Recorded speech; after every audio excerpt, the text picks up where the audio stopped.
Você conhece o autor Rui Mauro Marini?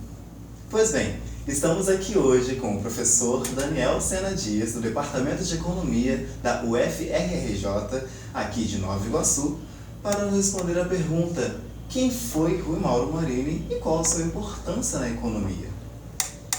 Olá, prazer, meu nome é Daniel Sena Dias, sou professor da Rural do Rio de Janeiro, Instituto Multidisciplinar, e minha especialização é economia marxista, desenvolvimento, dependência e macroeconomia.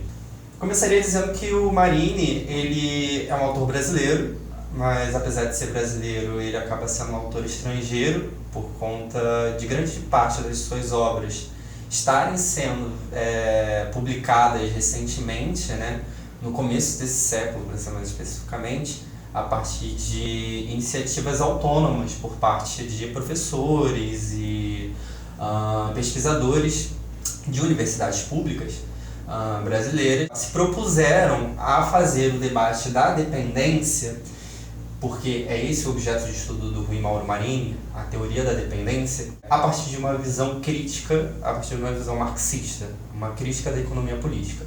E bom, quem é Rui Mauro Marini? Rui Mauro Marini nasceu em 1932, para ser específico, em Minas Gerais. Ele, juntamente com Vânia Bombirra e Teotônio dos Santos, vão formar ali o que seriam os clássicos da teoria marxista da dependência, em sua versão crítica. E como eu disse, eles tiveram seus escritos mais ou menos ali em 1960 e 70, e o marco histórico dessa época na história da econômica brasileira, na história do Brasil, é a época do golpe militar, onde se teve uma grande parte do braço coercitivo do Estado com o golpe civil-militar. E os escritos do Marini, ele cai justamente nessa época porque ele é um autor subversivo do ponto de vista em que ele se coloca de uma forma crítica às teses cepalinas, como a do Furtado e a do Preves. Então ele é um crítico a Cepal e propõe uma visão revolucionária. Marini, ele foi exilado, e foi exilado por ser um teórico revolucionário, e mais que um teórico, ele era um militante teórico. Então a sua praxis política foi vista pelo regime militar como um grande perigo ao status do golpe que estava ali tentando se consolidar. E assim seguiu Marini, primeiramente para o Chile, como grande parte dos autores que eram críticos e opositores, militantes, professores, teóricos, que foram para o Chile de Salvador Allende, onde ele fez parte do movimento de esquerda chilena, enquanto que no Brasil ele atuava na POLOP, na política operária, até ser preso. Posteriormente, ele foi, como militante, atuar na movimento de esquerda revolucionário chileno. Bom, e o que nós temos em 1973, infelizmente, é um capítulo da história latino-americana, sul-americana, em que grande parte dos países sofreram golpes de ditaduras de direita, do que Teotônio dos Santos vai chamar de fascismo latino-americano. E Rui Mauro Marini não esteve fora da perseguição, do boicote, de grande parte desses autores que se colocaram de forma radical ao que vinha sendo colocado, a posição imperialista dos Estados Unidos. Então ele vai seguir para o México, onde ele viveu grande parte da sua vida na Universidade Autônoma do México, a UNAM. Posteriormente ele retorna ao Brasil e, bom, ao contrário do que muitos autores, pensadores, teóricos, quando voltaram do exílio, nessa época do exílio, foram chamados a retornar, o Rui Mauro praticamente voltou por conta própria.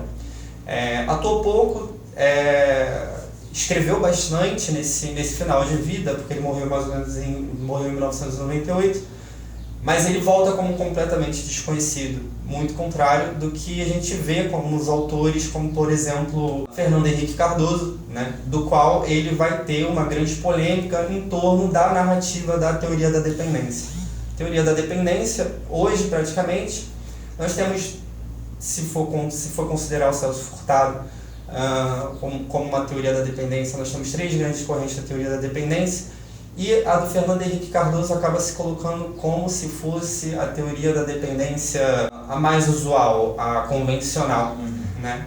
Enquanto que a do Rui Mauro Marini propõe uma crítica subversiva a essa corrente, porque nos marcos do capitalismo não tem como superar a dependência latino-americana sem uma ruptura revolucionária. Por estarmos presos, subordinados à lógica, à dinâmica imperialista do mercado mundial, não existe, dentro dos marcos do capitalismo, não existe uma outra saída senão uma ruptura revolucionária. Toda vez que... Qual a relevância, né, para o ponto central da sua pergunta?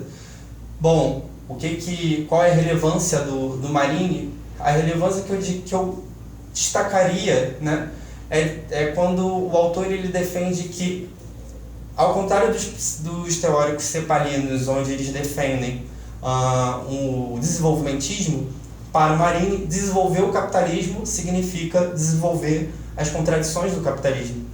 E quais são as contradições do capitalismo? O capitalismo, ele, ao mesmo tempo que ele constrói uma opulência de riqueza, ele constrói uma pobreza persistente. Então, desenvolver o capitalismo não significa melhorar a vida das pessoas, significa maior exploração e maior acúmulo de riqueza. E consolidar a dependência de países como o Brasil e todo o restante da América Latina. Nossa, ótimo.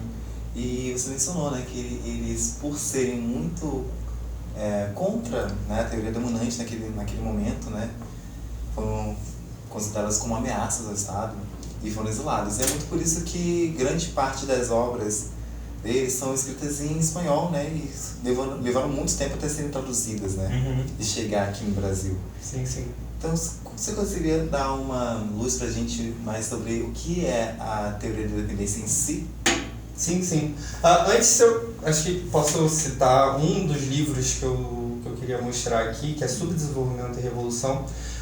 Sua principal obra, além do Subdesenvolvimento e Revolução, que foi escrito mais ou menos em 1973, 1974, é a Dialética da Dependência. Ela tem justamente o cerne, né, que seria a dependência latino-americana, o que seria basicamente essa contradição que se coloca dentro do mercado mundial, ao passo em que nós temos uma teoria convencional ortodoxa que diz que existem vantagens comparativas, e por existirem vantagens comparativas, quando as economias como a do Brasil, ao se inserirem no mercado internacional, elas se inserem e ao se especializarem em um tipo de bem primário, enquanto que o centro especializa num bem industrial, ambas teriam que ganhar.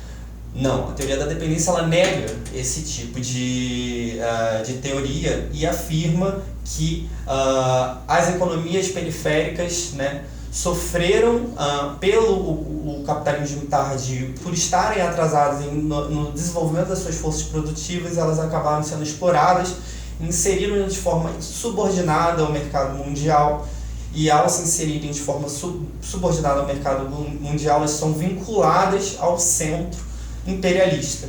Isso acontece com que o cerne da teoria da dependência é que o desenvolvimento, a acumulação de capital que aqui existe, ela é subtraída sistematicamente, estruturalmente, através de uma categoria que o Marini desenvolve no Dialética da Dependência, e aí é que está o ponto, o cerne, né, como eu disse, que a troca desigual, tal qual tratada pelos cepalinos, o segredo da troca desigual, na verdade, ele está se referindo a uma distribuição desigual de uma taxa de lucro mundial, onde uma grande parte é apropriada pelos países imperialistas, enquanto que os países dependentes periféricos, eles têm suas economias sistematicamente subtraídas, a acumulação de capital é sistematicamente subtraída e transferida aos centros. Então, por estarem inseridos, subordinados a essa lógica, eles têm parte da sua acumulação de capital subtraída aos centros capitalistas.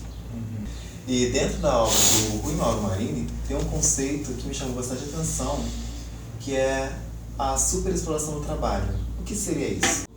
O que seria a superexploração da força de trabalho?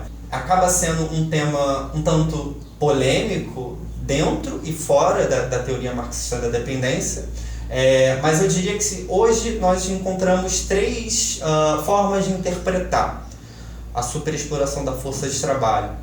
A primeira, acho que de forma geral, que eu colocaria é, por existirem transferências de valor, como eu expliquei anteriormente, as economias, no âmbito da circulação das mercadorias, ou seja, no âmbito do mercado mundial, essas economias periféricas dependentes precisam de um mecanismo de compensação.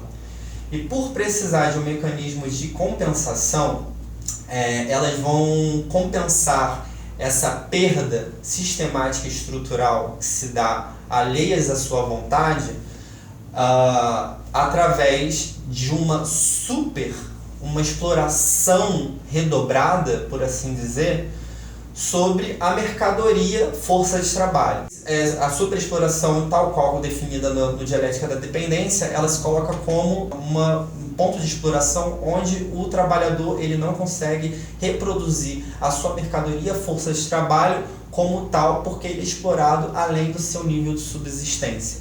Existe uma tendência sistemática de exploração além do tempo de trabalho necessário para o seu nível de subsistência. Por isso que ele é mais super explorado. Agora, eu falei que tinham três formas de se definir, de se ver a superexploração da força de trabalho, na medida em que ela pode ser definida como como aumento da exploração da força de trabalho, o aumento além do tempo de trabalho necessário, e que hoje existem teóricos que defendem que a superexploração da força de trabalho também possa existir, há a possibilidade de existir uma superexploração da força de trabalho nos centros capitalistas, enquanto que isso é uma primeira versão. A segunda versão advoga que a transferência de valor e a superexploração da força de trabalho seria basicamente uma espécie de par categorial,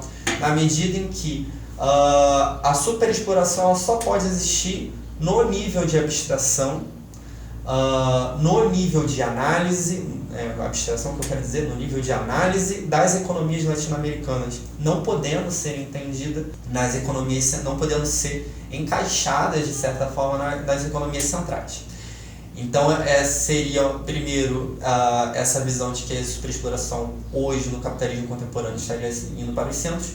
Uma segunda posição seria que existe um par categorial, uma é a causa e a outra é a consequência, e a terceira seria apenas compreender a superexploração no nível de abstração das economias periféricas, sem esse vínculo com a categoria transferência de valor. Eu gosto de colocar esses três modos de ver hoje essa categoria, para dizer a verdade, porque esse é o debate que está sendo posto hoje, e ele é o debate que os teóricos, ao atualizarem a teoria marxista da dependência, ao rejeitarem a teoria marxista da dependência, acabam colocando ou nessas três pontos de vista de ver a mesma categoria. Nossa, explicação maravilhosa. Espero que tenha sanado a dúvida de muitas pessoas que estão assistindo esse vídeo, porque com certeza são muitas minhas, trouxe conceitos muito legais, que acho que vale muito a pena ser estudados mais a fundo.